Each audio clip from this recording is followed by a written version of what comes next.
अस्सलाम वालेकुम students, hope you all are fine. Students, आज हम bio class 11 chapter number 4 topic number 2 subtopic 6 electron transport chain ETC पढ़ेंगे।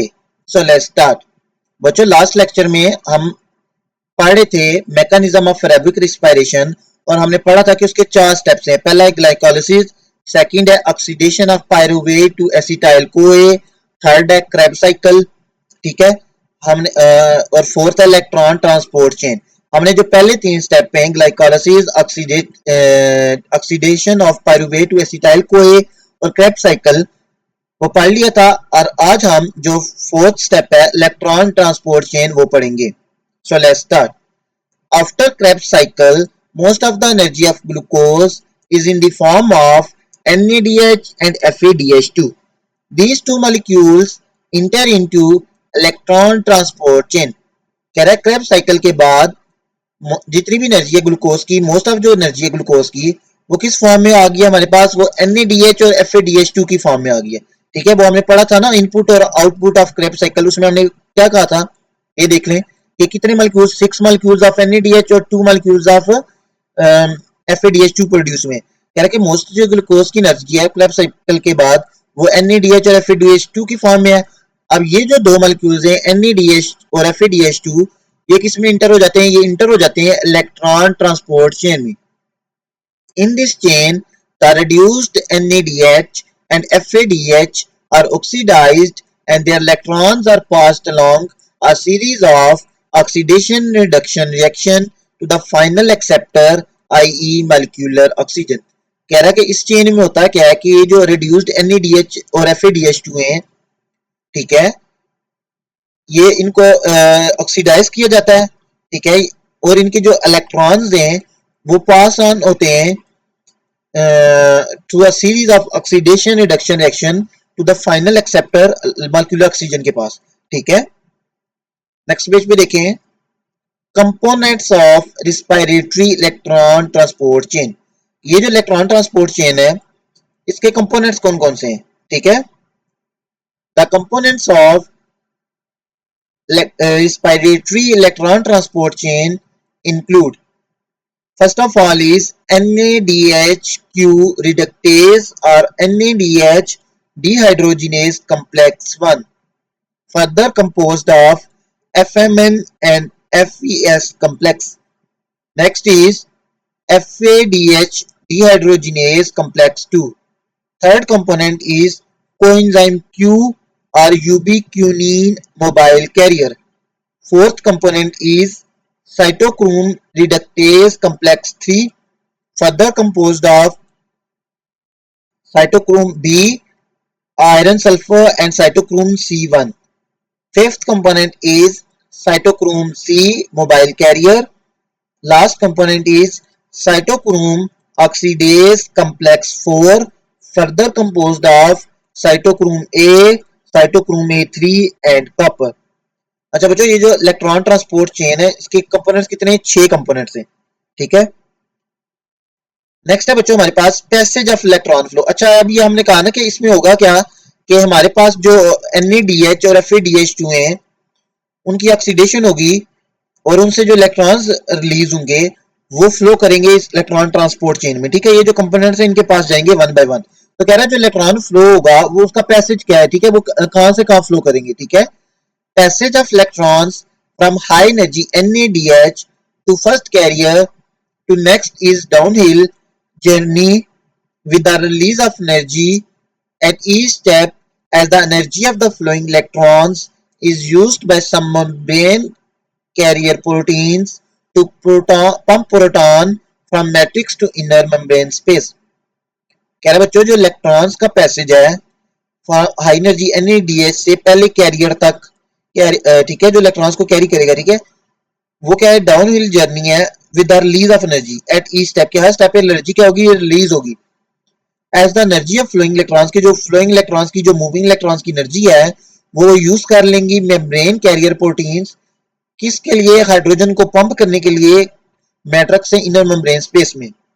accumulation of hydrogen in the inner membrane space act as proton gradient which further activate the ATP synthetase that catalyze ATP synthesis in the presence of oxygen. अब कह रहा है कि जब hydrogen की pumping start हो जाएगी वो मैट्रिक्स से इनर मेम्ब्रेन में जब जाके एक्यूमुलेट होना शुरू हो जाएंगे, ठीक है, एक्यूमुलेशन होता है जब वहां पे जाके स्टोर होना शुरू हो जाएंगे, तो वहां पे एक प्रोटॉन ग्रेडियंट क्रिएट हो जाएगा जो क्या करेगा, एक एंजाइम है एटीपी सिंथेटेज उसको एक्टिवेट कर देगा, जो क्या करता है एटीपी की सिंथेसिस को कैटालाइज करता है in presence of oxygen. As this ATP synthesis is due to oxidation of NADH or FADH in the presence of oxygen, so ETC is also called oxidative phosphorylation. कह रहा है कि बच्चों ये जो एटीपी सिंथेसिस हुई है ये NADH और FADH2 की ऑक्सीडेशन की वजह से और साथ में ऑक्सीजन की प्रेजेंस में हुई है. सो electron transport chain ETC for electron transport chain को हम ऑक्सीडेटिव फास्फोराइलेशन भी कहते हैं. अच्छा बच्चों कुछ टर्म्स हैं आपको बताना चाहिए, जैसे फास्फोराइलेशन है, the synthesis of ATP is called phosphorylation, और ऑक्सीडेटिव फास्फोराइलेशन क्यों कह रहे हैं, in the presence of oxygen हो रही है, ठीक है. NADH is oxidized when it reacts with NADH dehydrogenase complex 1. कह रहा है NADH ऑक्सीडाइज कब होगा, जब वो रिएक्ट करेगा NADH dehydrogenase complex 1 के साथ. It has two prosthetic groups FMN and FES complex. Both electrons and protons pass from NADH to FMN, which moves the electrons to FES complex, then pump the protons to intermembrane space. कह रहा है बच्चों ये जो first complex है ना हमारे पास NADH dehydrogenase complex 1, इसके पास दो कंपोनेंट्स हैं, एक क्या है, एक FMN प्रोस्थेटिक ग्रुप है, दूसरा FES कम्प्लेक्स है.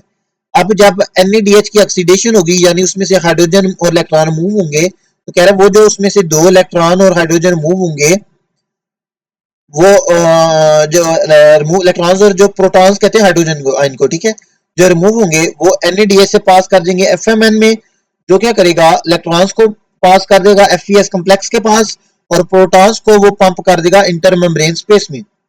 If FADH2 is to be oxidized through electron transport chain, it also hand over its electron to coenzyme Q via FADH dehydrogenase complex 2. कह रहा अगर NADH की जगह हमने FADH2 को ऑक्सीडाइज करना हो, ठीक है, यानी उसमें से इलेक्ट्रॉन और प्रोटॉन रिमूव करने हो इलेक्ट्रॉन ट्रांसपोर्ट चेन के थ्रू, तो कह रहे स्टूडेंट्स वो भी जो अपने इलेक्ट्रॉन्स है वो कोएंजाइम Q को हैंड ओवर करेगा किसके through, with the help of FADH dehydrogenase complex 2, ठीक है.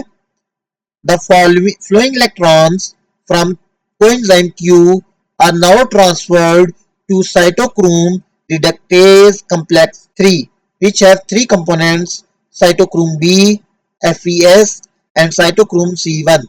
कह रहा बच्चों ये जो इलेक्ट्रॉन्स फ्लो कर रहे हैं अब ये कोएंजाइम के पास Q के पास तो पहुंच गए, अब वहां से कह रहा है ये ट्रांसफर हो जाते हैं साइटोक्रोम रिडक्टेज कम्प्लेक्स 3 के पास, ठीक है. कह रहा है उसके तीन कंपोनेंट्स हैं cytochrome B, FES and cytochrome C1.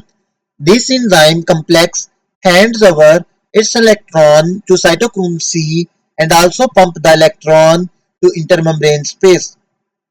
कह रहा है बच्चों ये जो एंजाइम कम्प्लेक्स है ये भी क्या करेगा कि इलेक्ट्रॉन्स को साइटोक्रोम C को हैंड ओवर कर देगा और जो प्रोटॉन्स हैं उनको पंप कर देगा इंटरमेम्ब्रेन स्पेस में.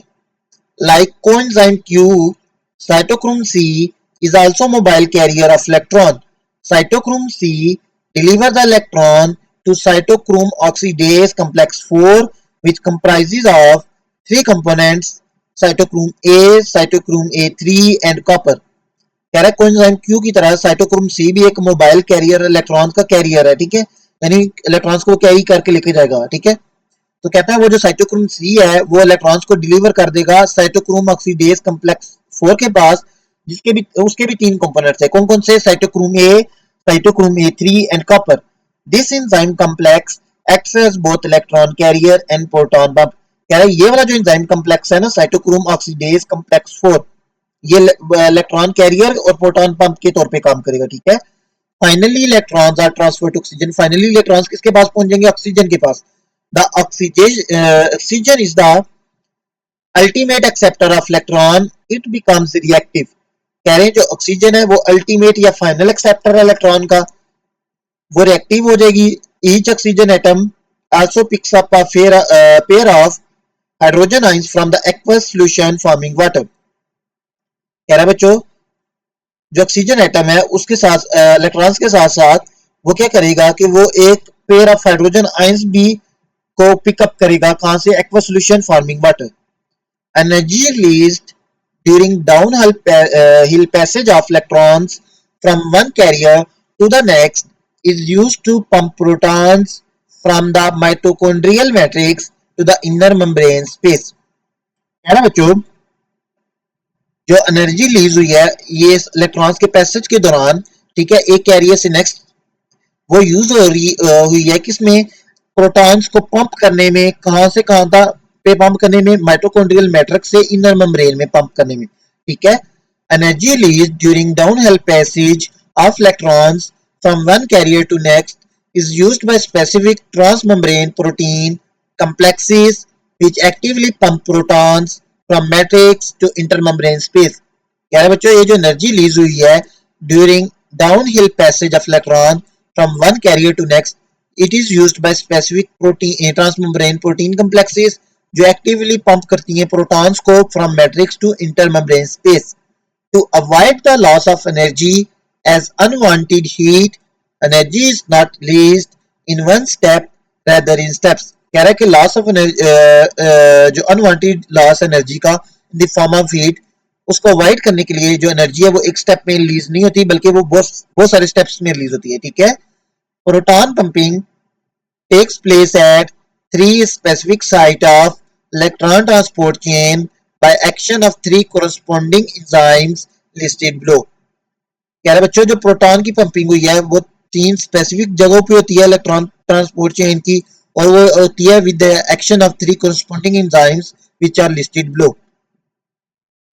वो कौन कौन से एंजाइम्स है नेक्स्ट पेज पे देखें। Site one, site two, site three, इन तीन जो साइट से यहाँ पे प्रोटॉन पंपिंग हो रही है, ठीक है। प्रोटॉन पंपिंग साइट कौन सी है, साइट का नाम और एंजाइम्स इन्वॉल्व्ड कौन से हैं वो भी लिखे हुए, ठीक है। ये आपको पता होना चाहिए। फर्स्ट जो साइट है वो है एफएमएन और कोएंजाइम क्यू, और enzymes involved NADH dehydrogenase complex 1। Site 2 cytochrome B to cytochrome सी1। enzymes involved are cytochrome reductase complex 3। Third site is cytochrome A and cytochrome A3। Enzymes involved are cytochrome oxidase complex 4। बच्चों नीचे देखें आपको एक figure दी हुई है, figure 4.16, sequence of electron carriers in respiratory electron transport chain. कह रहा है कि जो इलेक्ट्रॉन ट्रांसपोर्ट चेन में जो इलेक्ट्रॉन कैरियर्स का सीक्वेंस क्या है, ठीक है, कि सबसे पहले इलेक्ट्रॉन को कौन कैरी करता है, फिर किसके पास जाते हैं इलेक्ट्रॉन, फिर कैसे, ठीक है। तो ये देखें, अगर आप इसको देखें तो सबसे पहले हमारे पास ये जो सबसे पहला वो है हमारे पास जो इलेक्ट्रॉन्स हैं जो NADH और FADH2 की ऑक्सीडेशन से जो इलेक्ट्रॉन्स रिलीज हुए हैं वो सबसे पहले जाते हैं हमारे पास, पहला जो कॉम्प्लेक्स है वो है NADH डिहाइड्रोजिनेज कॉम्प्लेक्स के पास, ठीक है। और उसके दो कंपोनेंट्स हैं, देखिए FMN एंड FES कॉम्प्लेक्स, ठीक है, इन दोनों के पास जाएगा। फिर उसके बाद नेक्स्ट हमारे पास आ जाता है FADH डिहाइड्रोजिनेज कॉम्प्लेक्स के पास जाएगा, ठीक है, जिसके तीन कंपोनेंट्स हैं FAD, FES and cytochrome Q, ठीक है, कोएंजाइम क्यू। नेक्स्ट हमारे पास चला जाएगा साइटोक्रोम रिडक्टेज कॉम्प्लेक्स 3 के पास, जिसके तीन कंपोनेंट्स हैं साइटोक्रोम बी। ये नजर आ रहे हैं आपको बीच में, ये एक जो बड़ा वाला ये एक कॉम्प्लेक्स को रिप्रेजेंट कर रहा है, उसके अंदर जो कंपोनेंट्स हैं उनको स्मॉल सर्कल्स में ओवल्स में रिप्रेजेंट किया हुआ है। अब ये देखिए साइटोक्रोम रिडक्टेज कॉम्प्लेक्स 3 को जो लेबल किया हुआ है, अब देखिए इसके अंदर तीन वो ओवल्स यानी तीन कंपोनेंट्स है, cytochrome B, FeS complex and cytochrome सी1। इन पहले साइटोक्रोम बी के पास जाएगी इलेक्ट्रॉन, फिर एक एस के पास, देन साइटोक्रोम सी1 के पास, ये सीरीज है, ठीक है।